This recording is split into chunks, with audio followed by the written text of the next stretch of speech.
Hey guys, welcome back. I'm Macon Campbell and this is Macon Stuff.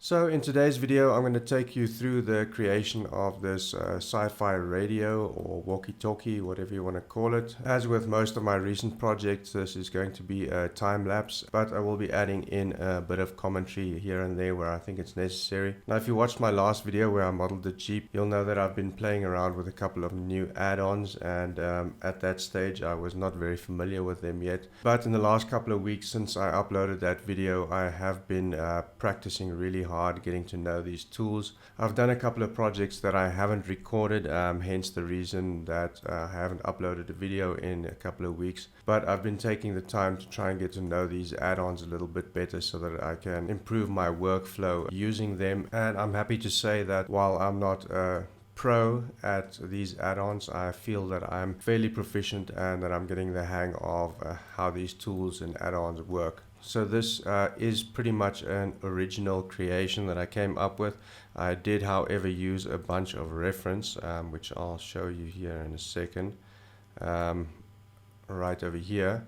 As you can see, I've used a number of elements from these different references in my model. I've used this little antenna housing thing over here, as well as the cables and those mountings. I've used the general shape of this one over here, and I've added in this keypad from this one, and that's basically all that I used from the references. So with all that said, let's get modeling.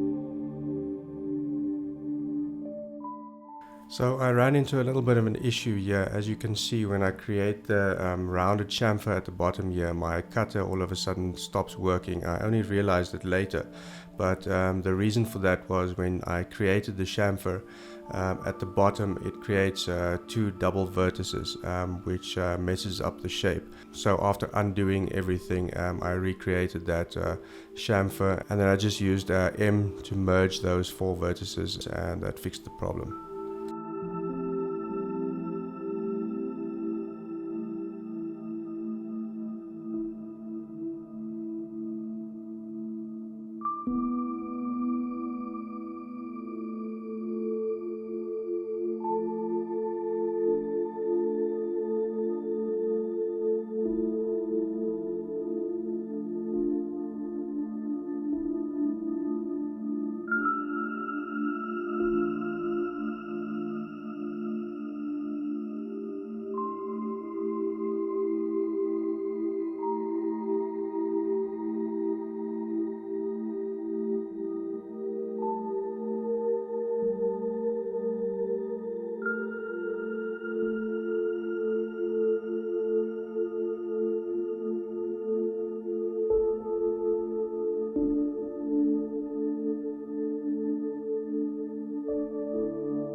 Now this here is actually the second time that I'm making this object. The first time went horribly wrong, as this was a pretty complex shape to make, especially for me.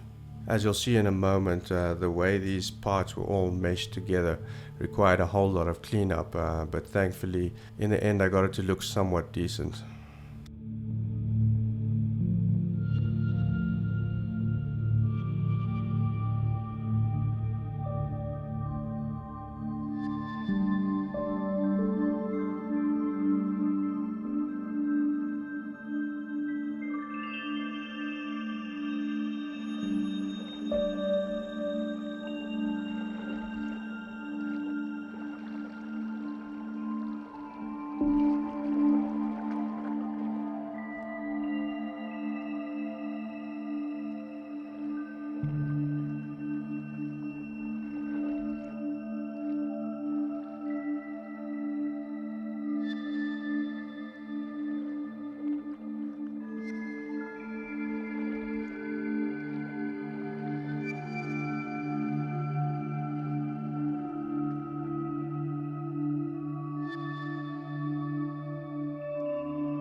Yeah, you see me struggling for a while trying to remember how to do a reverse bevel on the cutter. I know it's possible because I've seen it done, but I just couldn't for the life of me remember how to do it. So eventually I had to go and watch a tutorial, and basically in edit mode you select that outside face and you hit Q and you control click on mark, and that creates that reverse bevel.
So here I'm starting to apply all of the Boolean modifiers and also starting to clean up the mesh a bit, as the geometry that's left over once you apply the Boolean operations is never really pretty and always requires a bit of cleanup.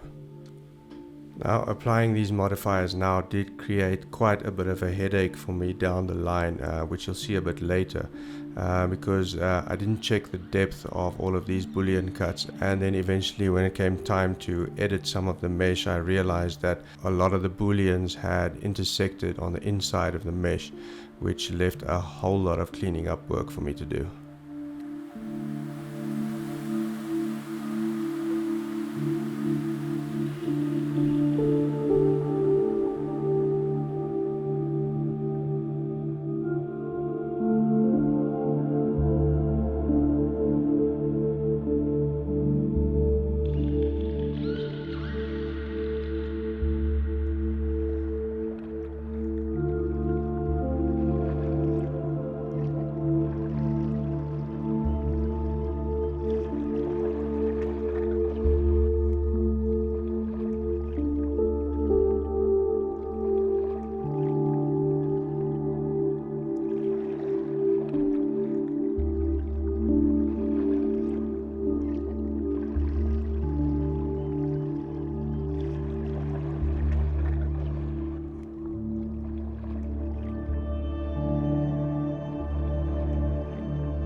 didn't like the way this cable looked. It looked way too uniform, so I went back and changed it to make it look a little bit more organic.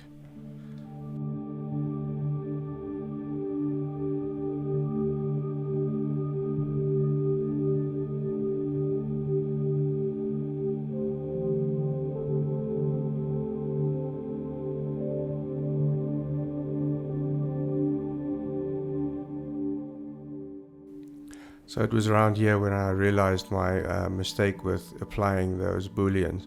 I wanted to make this button on the side a bit narrower, and when I went to adjust the mesh of the case, I realized that I had all of those booleans intersected in the middle. So I had to go and delete all of that intersecting geometry, and I had to fix it up manually, which was quite a pain in the butt.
I'm using an add-on called Hardops to insert these little screws.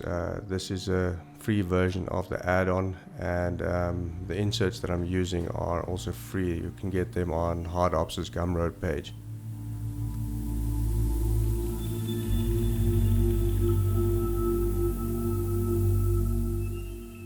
I couldn't seem to find a Torx head screw in this insert pack, which is what I wanted to use for the screen. So instead I used these ones, and later off camera I went and modeled a couple of Torx head screws myself and added those in.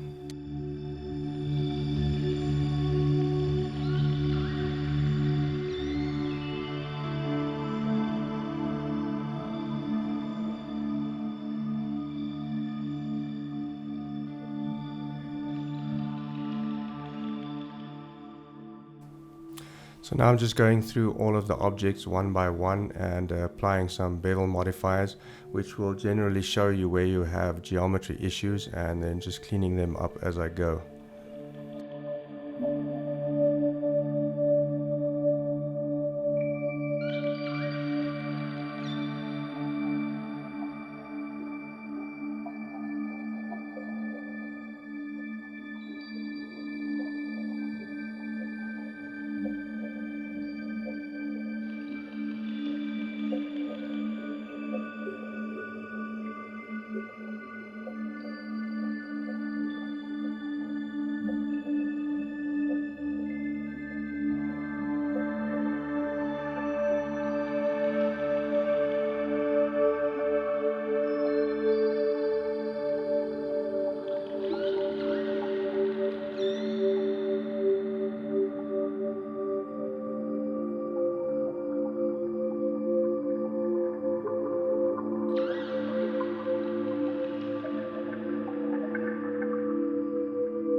So now all that's left is to add some materials. Now for the sake of the video, I'm only going to add a couple of basic base materials, as well as some decals or decals, depending on how you want to call it. Now I'm planning on getting decal machine in the near future, but for the time being I have to create all of my decals manually. I'm doing that in Adobe Illustrator. Now basically I just export the decals as a PNG with a transparent background, then I import it as a plane in Blender, and then I just basically place it on the mesh. So I'm not UV unwrapping or anything like that. If I eventually decide to use this model for like a game or something, then I'll definitely have to unwrap these meshes and apply the decals to the UVs. But this still works perfectly for any flat surfaces, but in some cases like the round buttons at the bottom where they are contoured, I have to subdivide the image and then use a shrink wrap modifier to apply it to the mesh.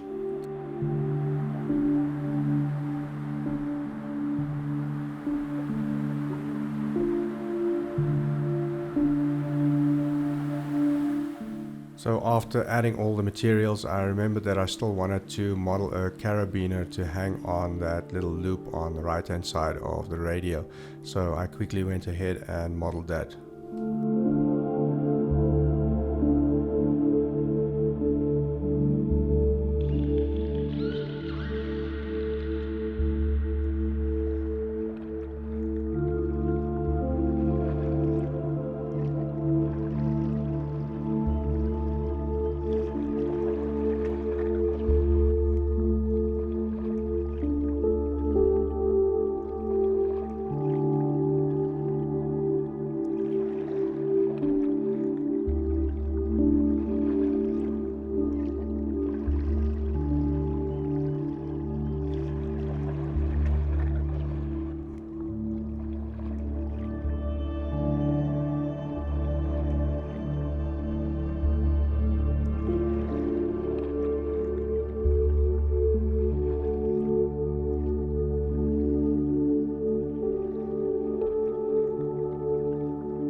So to make the screen, I basically created two pieces, the front one being a glass material and then just a solid black object behind that, and then the decal gets sandwiched in between them. And then in the shader editor, I just plugged the color of the image texture into the emission slot of the BSDF shader, and that gives it a bit of a glow.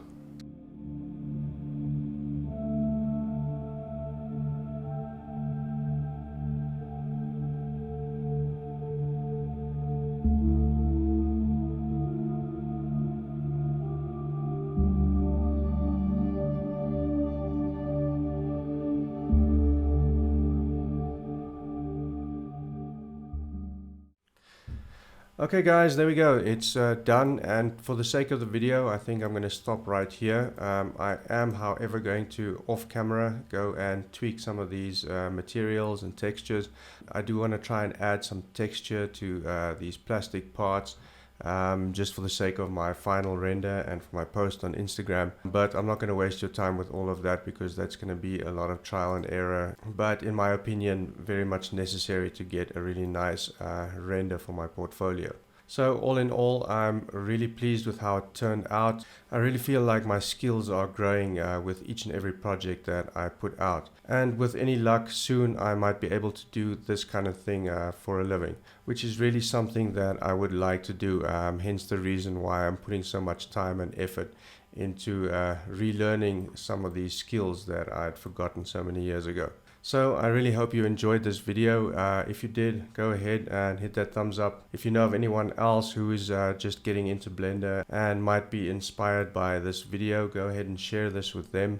And if you have any questions, comments or suggestions, go ahead and leave them in the comments below. If you'd like me to do some shorter videos explaining some of the methods and the procedures that I used in this video, feel free to share them. I'll definitely consider that. Also, if you'd like me to do some tutorials on the add-ons that I used here, namely Hardops, Boxcutter, Mesh Machine, Machine Tools, that is also definitely something that I could consider doing if there are enough of you that are interested in that. So feel free to chat with me down in the comments below. I really do my best to read and reply to all of the comments that I get on my videos. So with all that said, once again, thank you very much for watching, and till next time, keep making stuff.